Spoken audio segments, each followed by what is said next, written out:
Job Hunting 101. Providing you with the tools you need in your job search. Career fairs, resume writing, job banks, veteran programs.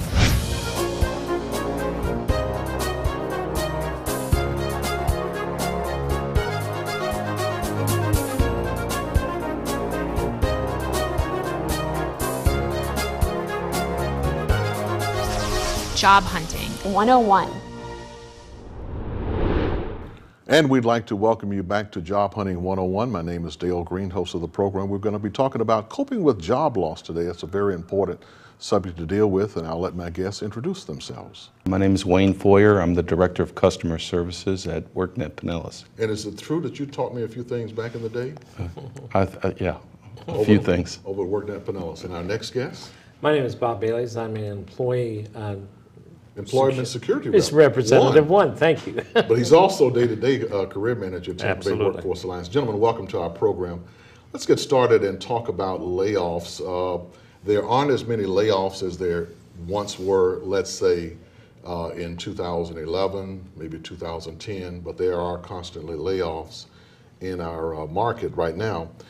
And I wanted to find out how we should handle that if a person has been laid off. Wayne, what's one of the first things that you would do? Well, the first thing I would do is I would make certain that I filed my unemployment claim. There's no sense waiting to go ahead and file. There's no negative aspect of it. It's not a handout. And it's something that the state's not going to pay you retroactively for if you decide that, 20, 30 days down the road, you should have filed your claim on or around the time you were laid off. Right. So if you get laid off on a Friday, I think the only rule is that you wait a day, the very next day, and file your No, claim. actually, you could file that day, but I don't recommend that because you've earned more money than your weekly benefit amount would be most likely, and I would suggest that you wait till Sunday of the following week or any time during that week. The claim's going to be retroactive to the Sunday of that week, 99.9% of the time. We've all been on that journey of being in between, haven't we? Journey of opportunity, absolutely. What I would recommend, as Wayne mentioned, not only file the claim, but make it a point to start setting up a schedule for yourself so that you can, first of all, get down to the one stop and get registered on Employ Florida Marketplace. If you can't do it at your own place, you can do it at the one stop. And then you can start taking advantage of the services that are available during the one stop. Okay. And Wayne represents WorkNet Pinellas and Bob represents Workforce Tampa. We'll put that information in to make sure you get it. What about that plan when you're going out to start your process? Should you make it an 8-hour workday as if isn't it said that getting a job is a full-time job? I think so to a great extent. What you have to be cautioned, and what I try to caution my candidates about, is not to get overloaded. You get shell-shocked when you're laid off. All of a sudden you're into a situation where you have to find a job. You're on that computer 8 hours, 10 hours, 12 hours a day. If you keep that pace up, you're going to burn out. You're going to look, it's going to affect you. And what I often say to my candidates is simply to set yourself up a schedule so that you're doing some searching for 3 or 4 hours, stopping, taking a break, recharge those batteries, come back later, an hour or so later, and continue your search in various ways. Take advantage of the services available at the one-stops. Mm-hmm. At a one-stop that Wayne and I first met each other a few years ago, there was a guy there by the name of Fred Wilson, and we talk about preparing for an interview. He used to always say, look in the mirror and practice talking to yourself in the mirror. Is that a pretty good barometer of how you're doing? Yeah, I think that's a good suggestion. I also think that you needed to practice with your friends and family. I think that the more you do that, the more comfortable you'll be as far as interviewing. And I think that you get a lot of both positive and negative feedback from Right. from actually practicing. So Right. I think that's a good plan. What does it mean when people beat themselves up? They get fired from a job. They're dejected. They have a feeling of failure. How do you overcome that and still get yourself up, prepared, ready, available to do an interview. That's a hard balancing act. From a career manager standpoint, I think that's one of the things that I try to do the best I can. There's no magic in what we do, no magic in what I do. What I try to do for my candidates, because I've been through that journey of opportunity for a year, and I called it a journey of opportunity simply because it's a more positive thing than saying, gee, I'm laid off, I'm out of a job, I'm on unemployment. And what I try to do with my candidates is give them not only that I've been there, I've walked the walk, talked the talk, but also give them the opportunity that when they get frustrated to be able to vent out to me. I can't change their frustration, but maybe I can direct them to better things to do. For example, looking at their resume and giving them a STEP program. And hopefully we'll talk about that in a little bit. STEP programs in which are available for the candidates to come in and participate in. Or if they're going to that interview, be able to go in that interview confident that they are the best for the job.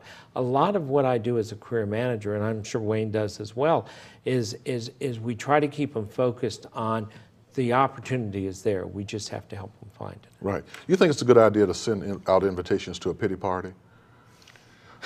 For others to sort of drown in your sorrow? I don't know about that, but I do think that there's a certain amount of, you need to get out. You don't want to sit at home. I think Bob mentioned coming down to the one stop. I believe that is totally the best plan of action, is to get around people so that you don't feel like you're the only one that's going through this. You get a lot of support from people in the same situation. I mean, we can talk a lot about our job search system, Employ Florida Marketplace, which I think has a lot of whistles and bells and does a lot of things for you. But you know, statistics will show that most people get their jobs through networking. So it's a matter of getting out, and you'd be surprised who you can network with. I guess you really have to employ all of the above. Why is it, and I'll ask both of you to respond to this, why is it not a good idea to burn bridges, as in talk negatively about a former employer, or just bring negativity into? Well, I think that sort of says a lot about the individual. I mean, would you hire somebody that's talking about a previous employer in a negative fashion? You know, I'd have to think twice about it. Or even the negative situation. Boy, they let 43 of us go. And Wayne is absolutely right in regards to his comments. It does paint you in a different light. In that, again, if you stay focused on where I'm going, the goal I want is to get back into the marketplace. Sometimes it's hard to shake what happened. You come into your office one day and all of a sudden they say, oh, by the way, no need to report Monday because your job's been eliminated, or we're laying you off. You know, you're shell-shocked, you're angry, you're mad, you're upset. Losing a job in today's market is often equated to the fact of losing a loved one. You've got to go through the process of grieving, of being mad, of being angry. And what we do as career managers, and what I do as a career manager, is to try to focus that attention and that energy that you're expending, and saying, okay, you can be angry and upset, but what's your next step? What's the best thing to do? I often tell my candidates a story when I was in my opportunity, my 12 months of journey of opportunity. At 7 months was a pinnacle for me, because I really was frustrated. And I went to my loved ones, you know, to get that support of you know, and they would say, well, have you done this and have you done that? And oh, don't worry about it, it's going to get better. And I kept thinking, you're not sitting where I'm sitting right now. I haven't had a job in 7 months. My 22-year-old daughter at that time, I called her up and I said, Sarah, I said, you know, do you have a few minutes to talk? And she said, sure, Dad. And so I ran and raved for about 5 minutes, just vented the best I could. And after 5 minutes, Sarah said, you finished, Daddy? And I went, oh, yeah. She said, do you feel better? I said, yeah, I really do. She said, now, what do you want to do? This is your journey. This is not mine. That's pretty good for a 22-year-old child. And that's what I think we do, is we take that experience for those people, give them that vent to get out of it. We can't change it. We can't turn back the time to have something done different, and take their experience and move it towards what is ultimately going to be a better career opportunity for them. Right. My daughter once asked me, after all of this, she said, what are you doing about it? And that's when I meant about the pity party. I was trying to give her an invitation to my pity party, and she wouldn't accept it. Wayne, in your career, you have seen people, your coworkers, your internal associates, you have seen them come and go. You used to have people rifts, a reduction in force, the layoffs, the getting fired. You've seen a lot. But what do you tell people from a customer service, customer relations standpoint about not giving up on themselves? Well, I mean, no one's going to help you if you can't help yourself. So, you know, I think what they've got to do is they've just got to push past that. And I think sitting in your house, and a lot of job searching can be done now on the internet. I mean, we're in a different time. There's a lot of websites now that cater to just job searching. But I really do think that the best medicine is to get out among people, and pull yourself out of it. If you can't pull yourself out of it, there are other people out there that'll help you pull yourself out of it. Right, and not to feel sorry for yourself. Handling the stress of a job search, there's financial uncertainty, there's anxiety about the future, changing your routine. Why is it good to have a day planned where you have breaks, a break in the morning, break in the afternoon, and even a lunch hour? I think finding a job in today's market is a job, and that you have to perceive it in that fashion. That I know when my journey of opportunity started, I got up in the morning, took my wife to work, returned back, got on the computer, but I took a break in order to recharge those batteries. But I had a systematic way of approaching how I was going to do it. Was I going to a job fair? You know, was I going to a professional networking group? Was I going to call on friends? And I would schedule that out because I got so structured, and all of a sudden I had all the time in the world. And your mind begins to wonder, and all of a sudden that Oprah Winfrey show doesn't look so bad after all. And all of a sudden that afternoon, you know, on the Ponderosa and if you do that, then all of a sudden it's now not 2 months of unemployment or 3 months of unemployment. Now you're getting at 6 months and 9 months and a year. And you've got to have something structured as you do at work. You know, you go to work, you do your job, you break for your lunch, you come back from lunch and you finish up, and then you go home. And that's what I say often to my candidates is make it a job to find a job. Get up, do your job, break for your lunch, then do your job in the afternoon, and then stop at 5 o'clock. Enjoy your family, enjoy the opportunity that you have, that you can take that walk, that you don't have to work late, etc. Right, but I guess you have to come to the realization that you are going to get some Dear John, Dear Jane letters. Absolutely. They come and go. What should people do to prepare for, you know, when they have all these emotions and they're trying to get up and get out, and you say mix them and be out among people, to a job fair? I mean, let me just give this disclaimer. I always ask people, when's the last time you've gone to a job fair and you come out an hour later with a hiring kit in your hand and a drug test kit in your next hand? They Google your name, they check your credit, they check your references, they check your background. They even see what you have on social media sites. How should people prepare for a job fair knowing that that's not the end all or the catch-all for getting a job? Well, it always amazes me when you go to a job fair and you see candidates not appropriately attired or not prepared, not having enough resumes. You have to prepare just like you would be preparing for an interview, but you know, in a different setting. So it just amazes me that, because you only really get one chance to make that impression, and that individual sitting across the desk from you or the counter from you at a company display may be an actual hiring a manager. So you really do have to approach it from the standpoint of going in for an actual sit-down one-on-one interview. Right. No one knows who's watching this program today whether either one of us bought our outfits from a thrift store, what the brands are, or how much it costs. Does it really matter? I guess we look okay. Bob, do I look okay? You look fine, Dale. Okay. Well, thank you very much. I'll But to dovetail what Wayne said, he's absolutely right. You've got to prepare yourself. But I also think you've got to take another step. When you're looking at a job fair, first and foremost, I think the one-stop shops, our respective agencies, do an excellent job of bringing in good employers to present the opportunities that they have. So do some research, find out who's coming in, what jobs they're advertising for, what openings they have. Make a concerted effort to explore what that company is. After all, this may be your opportunity. And Wayne nailed it right on the head when he said, prepare as if you're going to an interview.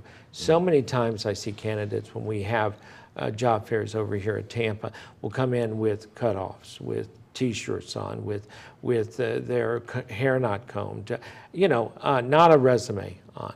And you sit there and you say, why did you waste your time? Why are you wasting these people's time?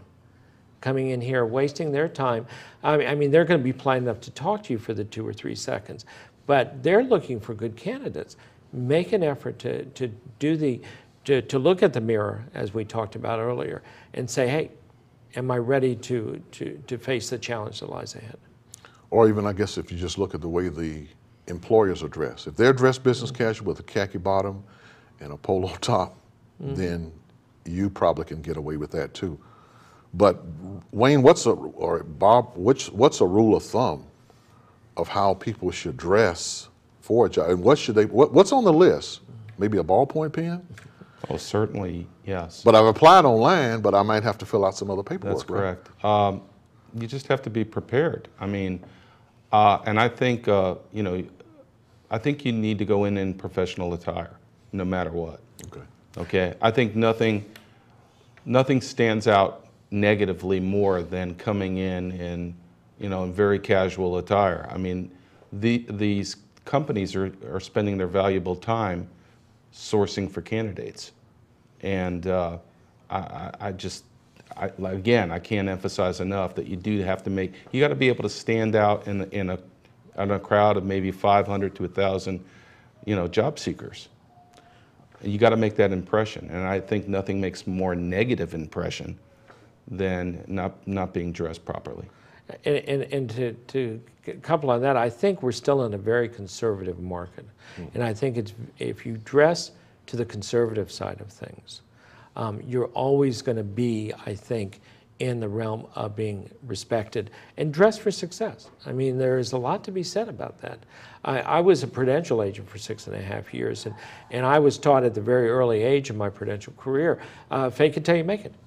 In that, go in, look professional, act professional, in that you may not have all the skills or all the qualities that employer wants, but I can tell you as a career manager, I've had 2 candidates apply for the same position, and that it talks about confidence. One went in, not as many qualifications to an interview, wasn't quite as confident as the one who had all the qualifications, but he went in a little cocky, and the one who was more confident in himself and what he did came out with that job. And I called the employer and I said, why'd you choose him over the other guy? His confidence, attitude. 95% of finding a job in today's market, and here's the big secret of the world, is attitude. 5% is luck and skill. 95% is attitude, both how you present yourself and what you put on the paper as far as a resume is concerned. Yeah. Wayne said something earlier about, or maybe you said it, Bob, about getting with your family, maybe exercising, walking around, releasing some of that stress. Don't have it pent up, because if you're all wound up or uptight when you go to a job fair, then you get that, well, we'll ask you to apply online. You mean I came, your comic bubble or your real answer shouldn't be, you mean I came all the way over here to this job fair and all you want me to do is apply online? Yeah, you know where that resume goes, right? Yeah, because of that attitude that you just talked exactly. about. Yeah. So you have to keep the attitude, you have to be on the upside with that. Bob mentioned something interesting, and we kind of passed over it real quickly. I think an advantage that one would have over another candidate would be researching. Here's a situation where you're going to use the internet. Okay, I think there's an awful lot of information out there on companies now. I think that most employers are pretty impressed by the fact that you've taken the time to research their company. I know that when we interview candidates for positions within WorkNet Pinellas, we always ask, what do you know about WorkNet Pinellas? If they've never seen the site, I'm just the amazed. website. I'm just amazed that people that you would think would know don't know.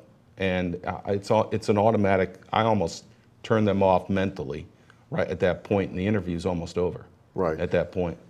The websites that Wayne is talking about, when you're talking about a prospective company, jobs, employment, careers, contact us, but mainly about us. What do you know about us? And if you can say some things and say, by the way, your stocks also went up $1.20 this past month, then that shows that in other words, the informed job candidate is better off than the not informed. I don't know, your uniforms are green, right? That's too little information. When we talk about barriers, I'm just amazed how, with a market this size, Tampa, St. Petersburg market, I mean, there's 1 million people in Pinellas County. There's 1 million people in Hillsborough County. And my gosh, if you have to cross the bay, if you have to traverse the bay, even if you have to carpool to a workplace or workplaces, then that's what you have to do, right?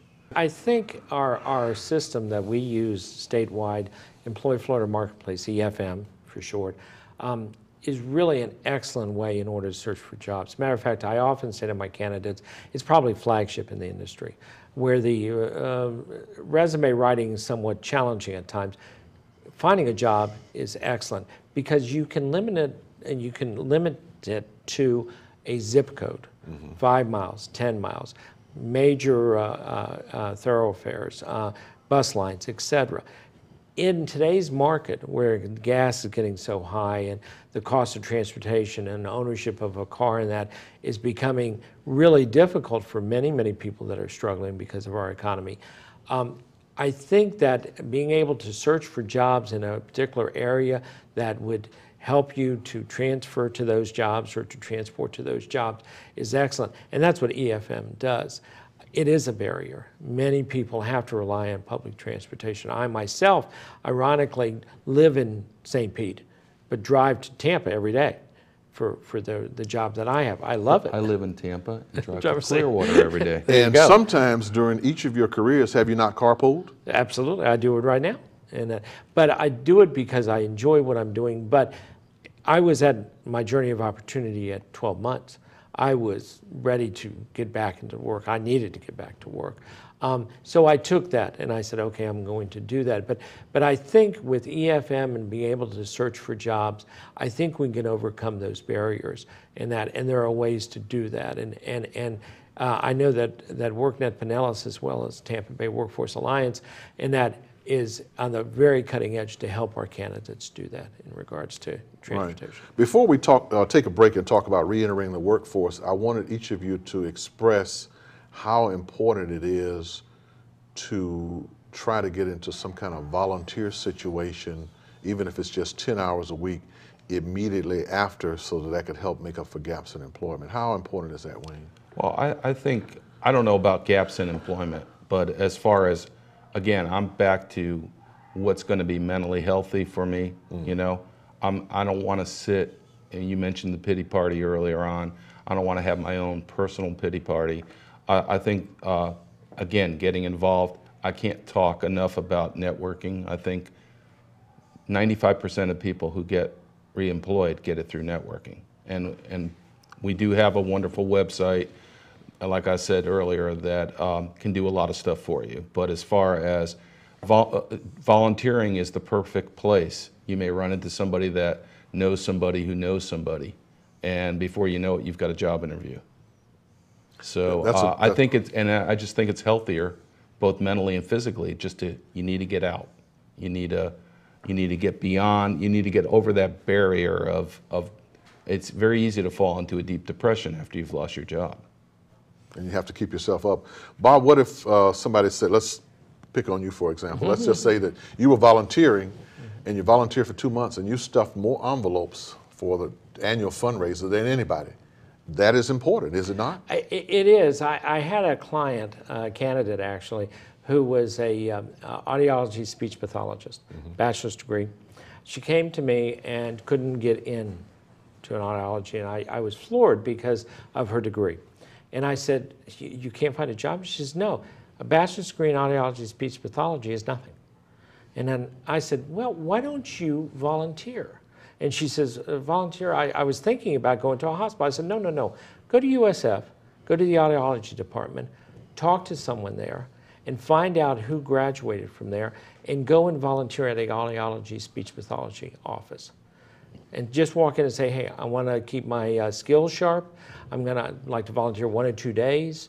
She did so. Within 6 weeks, they offered her a job, even though with a bachelor's degree. That's pretty darn good. How important is it to know your calendar? For example, to know 3 Mondays from now, if an employee asks you when can you start work, shouldn't you not give a specific date?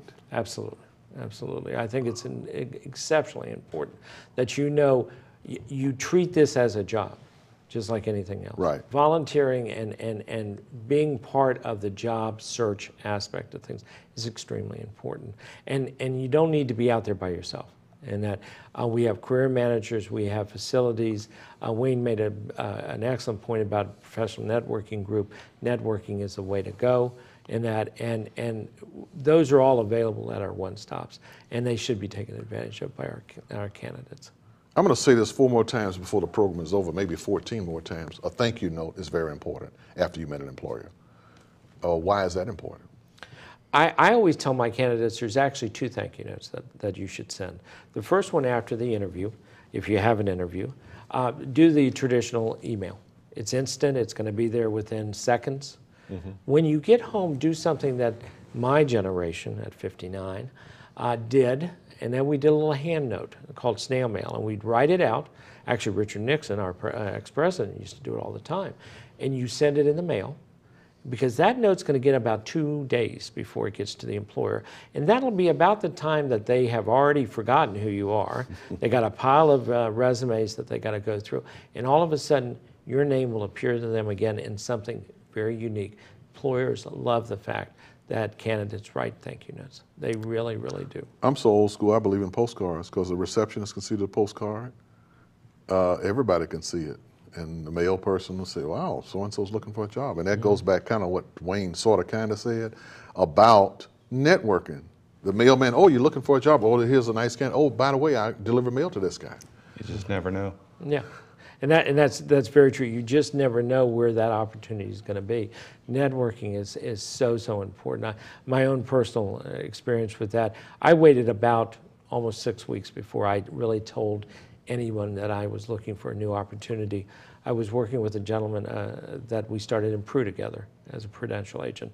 Finally went into him and said, hey, Mike, I'm kind of in between opportunities right now. And he said, you know, if you came here 2 weeks ago, Sam, who we worked at Prue, had got his own business, was looking for a compliance person.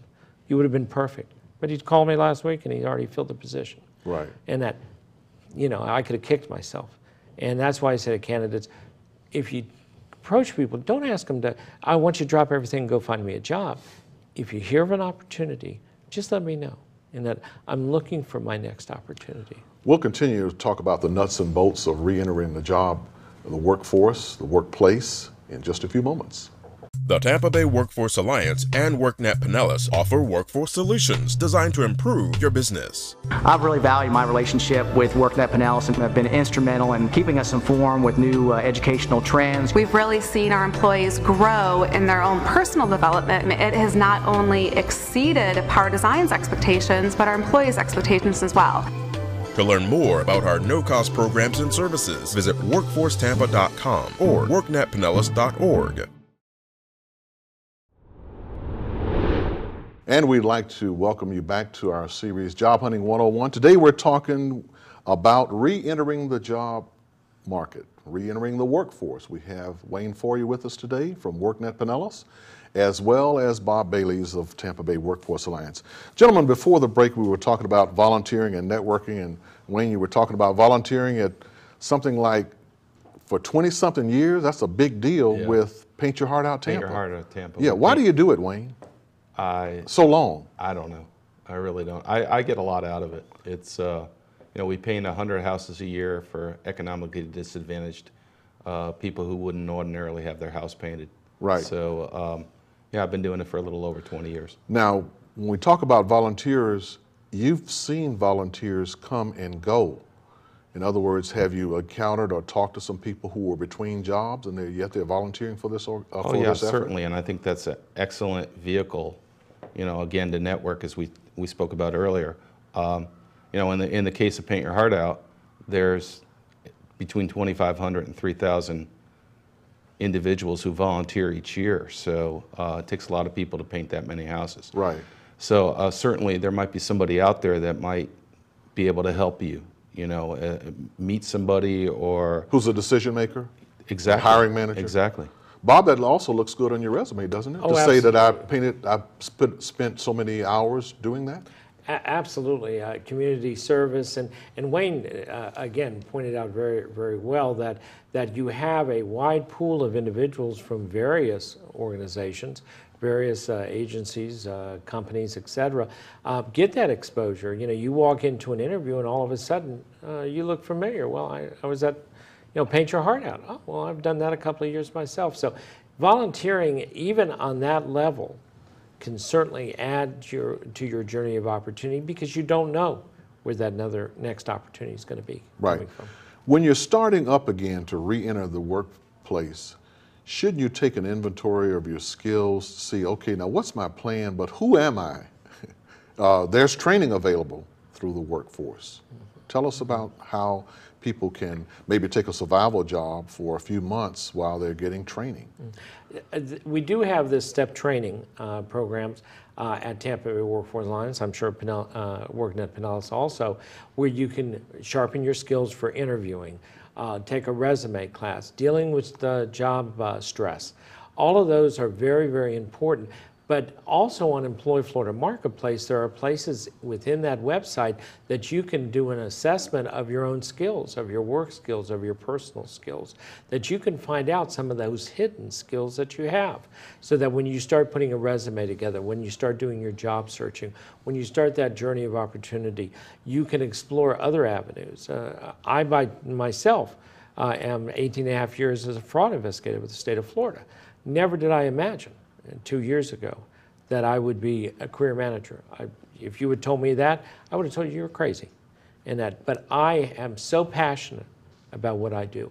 I enjoy it so very, very much. A hidden skill, I guess. Maybe it was uncovered. I think it's also important to talk about reflecting in your resume your direct or non-direct and your transferable skills. Is it true that if you're looking for 10 different jobs, you have to tweak 10 different versions of your resume? Certainly. There's no such thing as one resume fits all.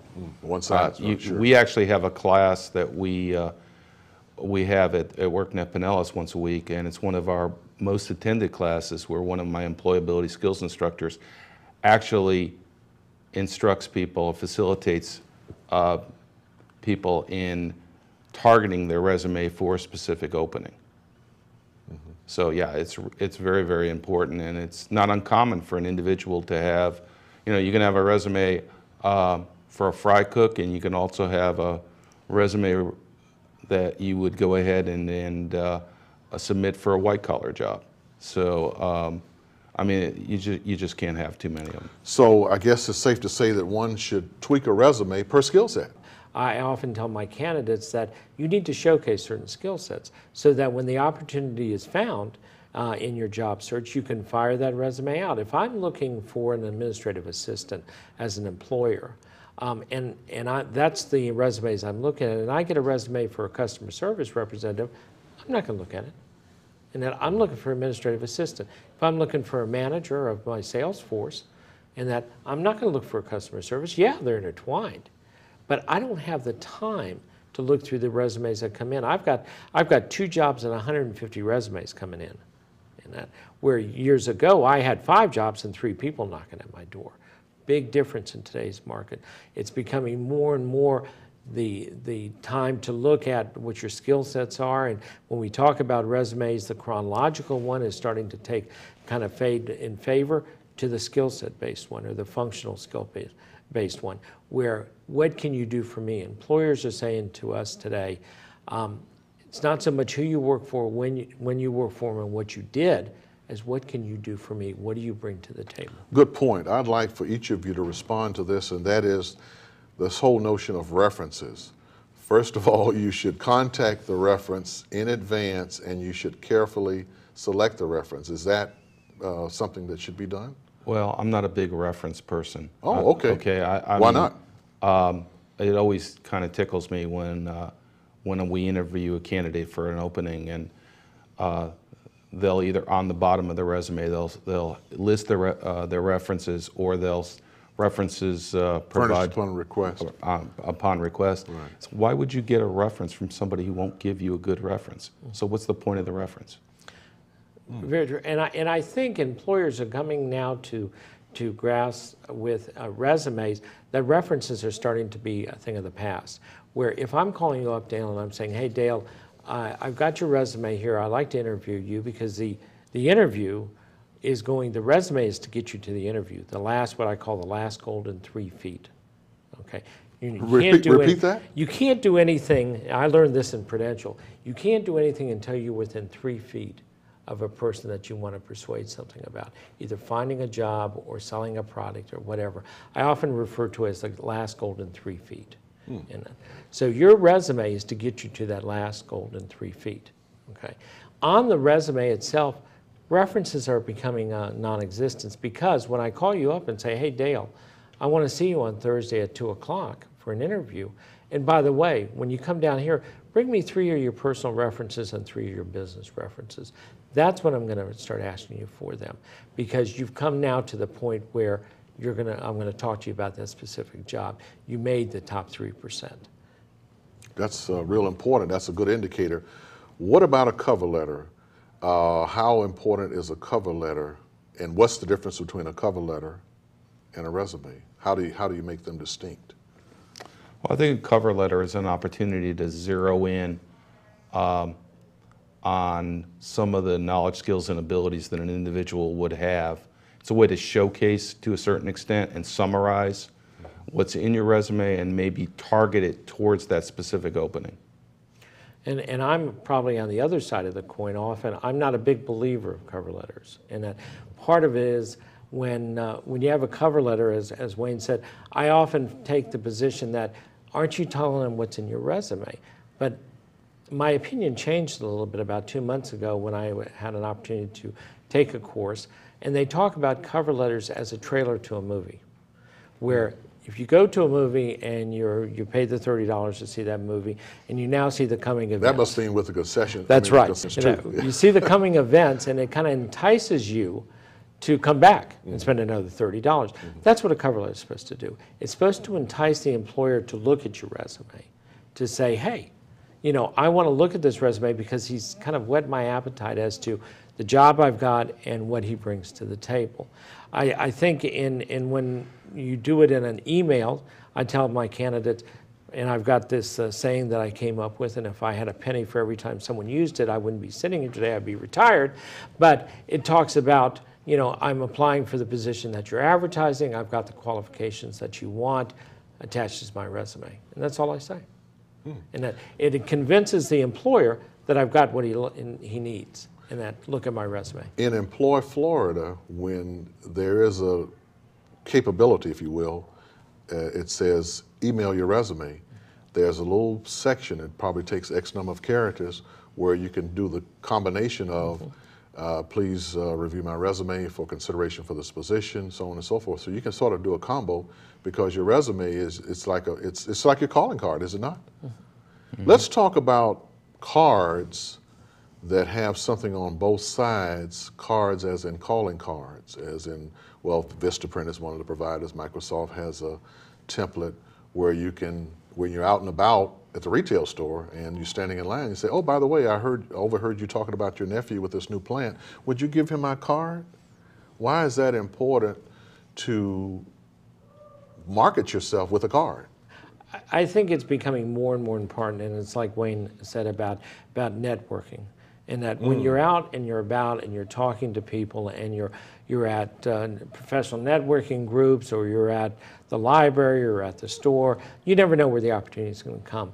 If you have your personal information there on a card that you can produce on your computer or whatever, and say, hey, I understand that you may have some openings. I understand you work at ABC Company and there may be some openings.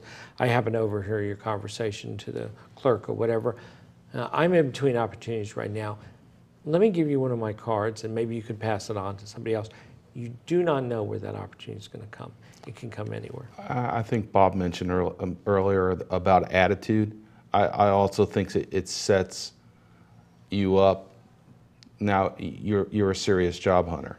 You know, you're prepared. You know, rather than scratching out your name and phone number on a piece of paper. I mean, you're serious about this.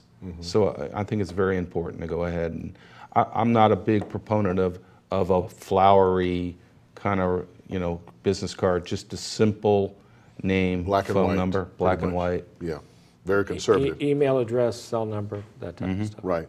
Changing careers at midlife, old school, so to speak.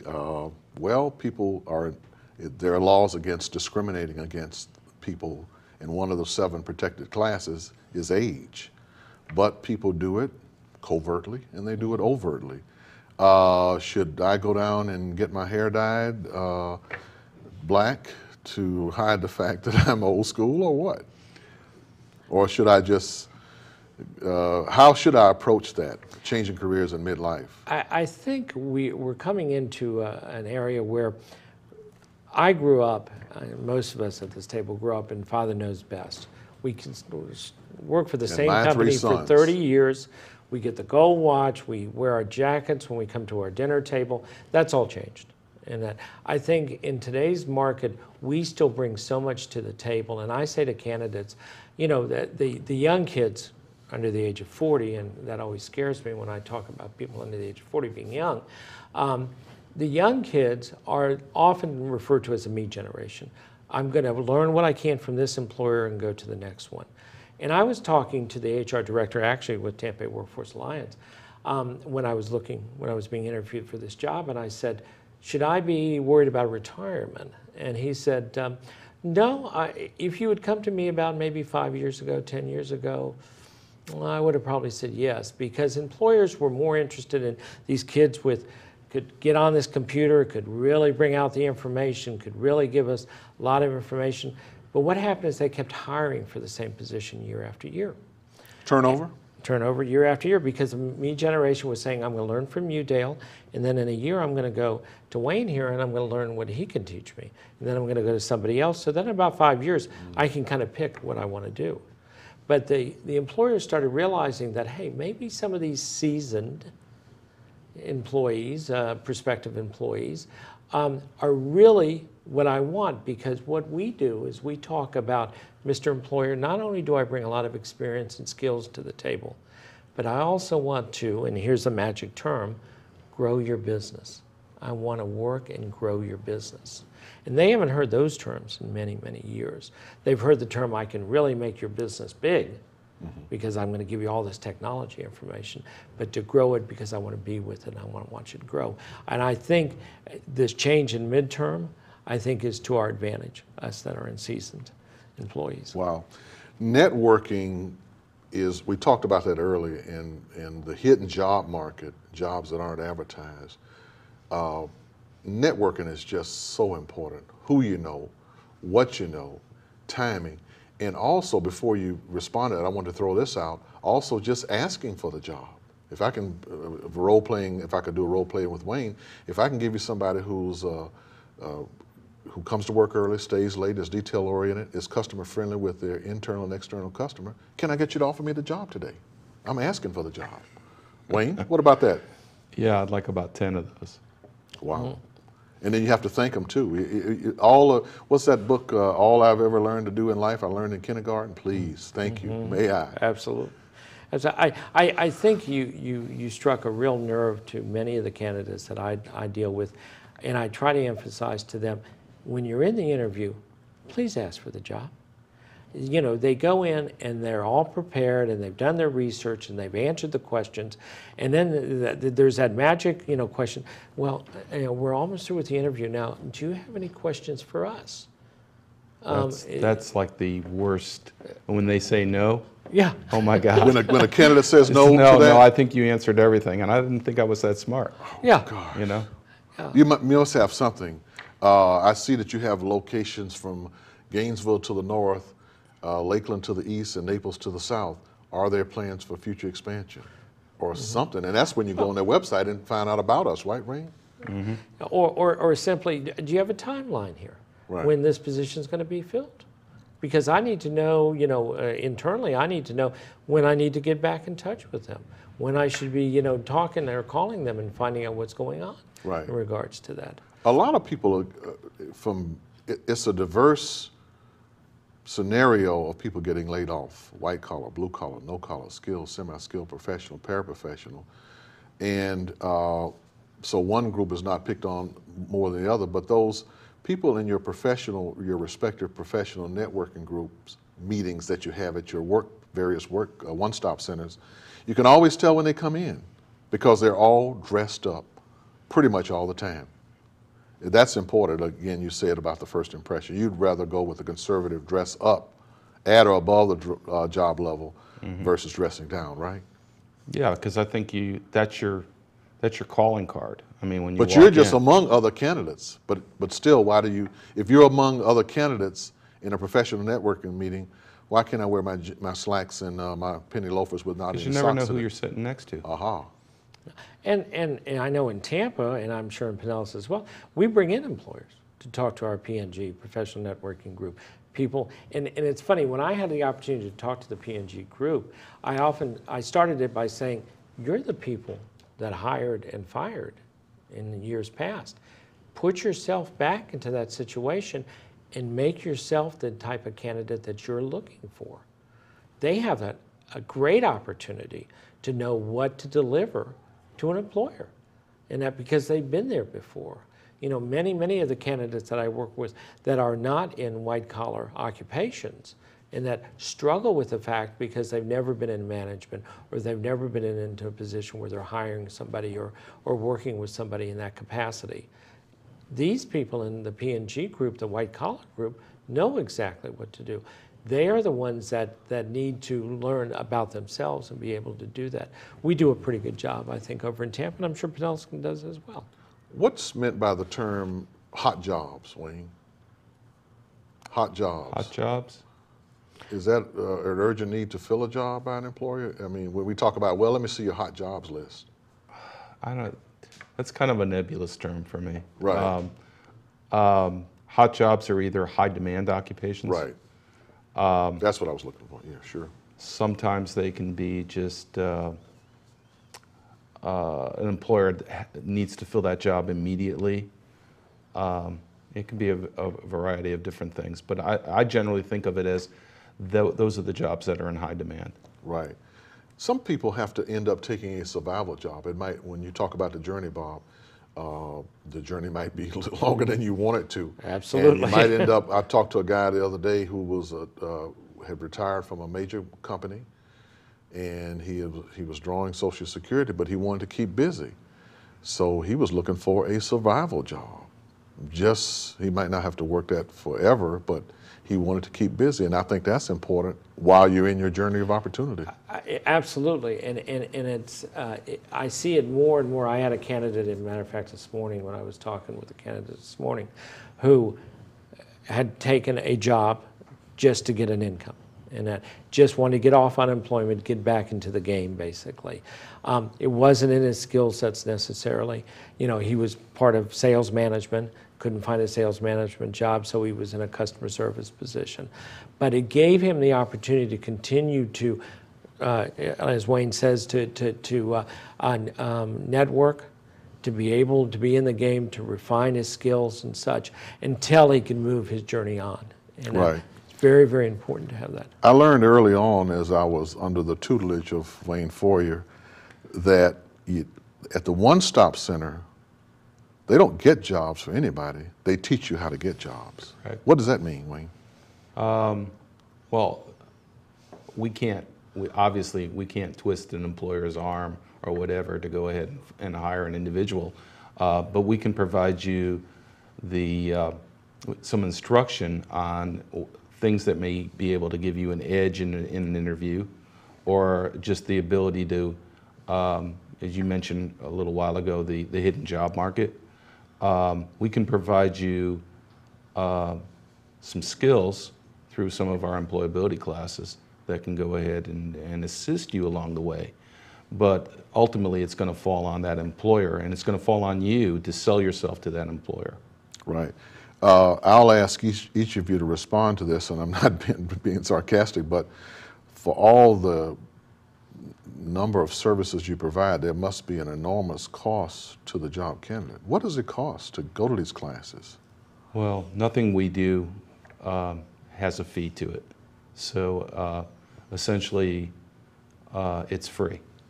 Again, let me rephrase that. There's no cost to it, because obviously somebody's paying for it. It comes out of employers' FUTA taxes. So ultimately, employers are paying for it. But as far as candidates, job seekers, everything we do in the One Stop is without a fee. It only costs their time, basically. And again, we talked about that earlier in this program about a candidate's time. That's a good use of time. To schedule yourself out an opportunity to come down to the One Stop, take advantage of these STEP programs, take advantage of the computers that we have down there. We have no magic. I mean, I very early in my career. You mean you don't pull a job out of your file drawer? Well, I was going to say, very early in my career, I had a candidate come in and say, Bob, you just got to give me that job. And I said, you know, it's your lucky day. In my bottom drawer, I have the application, and you're actually going to start Monday on it. And in fact, attached to it, I'd tell you how lucky you are today, is the winning lottery numbers for next week. Neither one of them exist in my drawer. Okay, what exists in my drawer exists in my cubicle here, and that is, I believe in you. I believe that you can do a job. I believe that even right now, when you feel the worst that you could ever feel in your life, that you've lost that job, you've lost your way, you're not sure what you're doing, if it's right, wrong, indifferent, someone still believes in you. And that's what we can bring to the table here. Is it true that at the One Stop Centers, you're trying to create success stories? Oh, without a doubt. I mean, what's the point of anything else, really? I mean, the whole objective is to get people back to work. Right. I think very much so that, and I've only met Wayne today, but I think we're very passionate about what we do. I'm extremely passionate.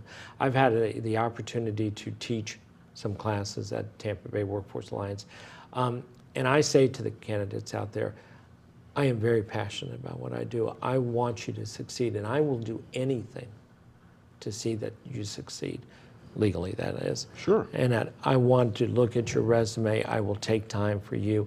I will work through my lunch if I need to. I don't need to take my breaks.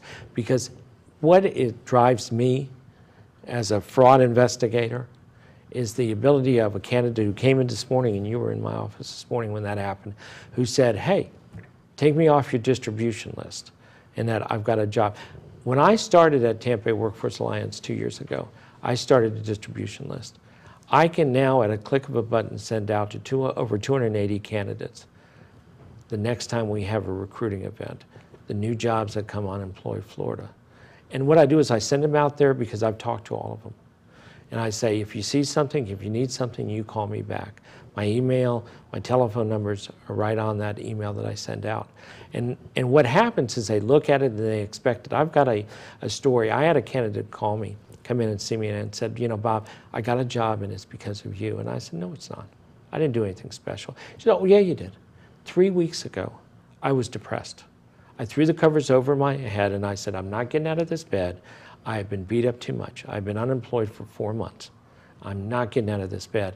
And then she said, I remembered that you always send me something every day in an email, whether it's a job or a job list or whatever.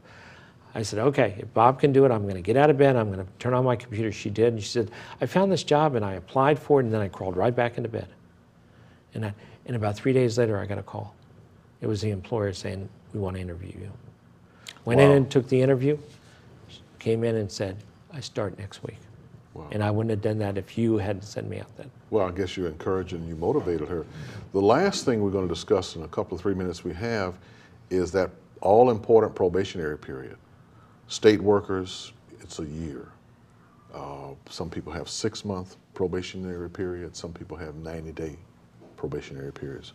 Why is it important to dot your I's, cross your T's, come to work early, stay late, produce, perform, not only during the probationary period, but don't let your guard down, don't stop the level of work you're doing on the 91st day or the day after a probationary period is over? Each one of you can talk about that. Well, I think the probationary period is a time in which an employer is saying, I want to evaluate you. I want to see if you're a right fit. And don't forget that employer can walk in and say, Dale, it's been great, but you don't have to come back Monday. We don't need you anymore. Okay? And in a probationary period, it gives you the opportunity to not only say to that employer, listen, this is what I bring to the table, and let me show you what I can do with it. And let me show you how passionate I am about what I do. I think passion has to be a key word in today's market when you're looking for a job and when you're trying to find a job. So I think that probationary period gives you that opportunity to really show it and continue it. Right. Wayne, any thoughts on how to get through the probationary period? I'm almost reticent to say this, but I think you almost have to treat every day as if it might be my last. You know, you can never stop, especially in this market right now. You can never stop attempting to impress your employer with your knowledge, skills, and abilities and what you can do for the company. Because when it comes down to it, and they have to make a hard decision to let one person go, perhaps what you illustrated in the period in the early part of your tenure with that company and that probationary period will be what's actually going to keep you on board rather than being laid off. I guess another way of looking at that would be that it's a keen and sharply competitive market to get a job. It's also a sort of friendly internal competition to retain that job. Right, to keep that job. Absolutely. We've enjoyed having both Wayne and Bob on our show today. We sort of dissected this whole area of how to deal and how to cope with a job loss. I thank you both for being on our program today.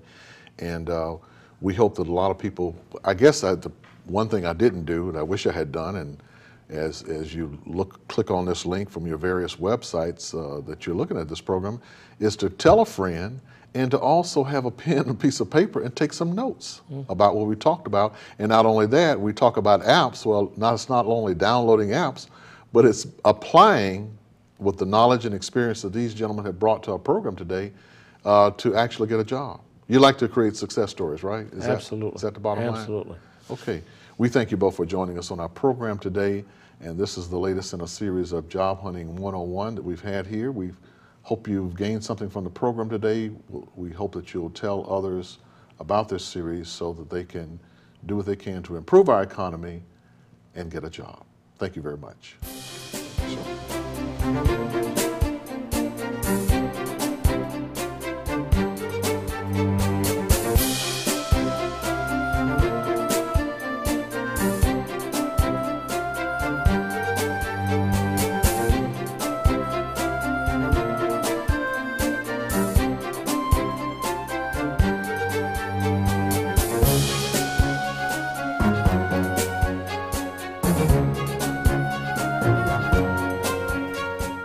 The Tampa Bay Workforce Alliance and WorkNet Pinellas offer workforce solutions designed to improve your business. I've really valued my relationship with WorkNet Pinellas and have been instrumental in keeping us informed with new educational trends. We've really seen our employees grow in their own personal development. It has not only exceeded Power Design's expectations, but our employees' expectations as well.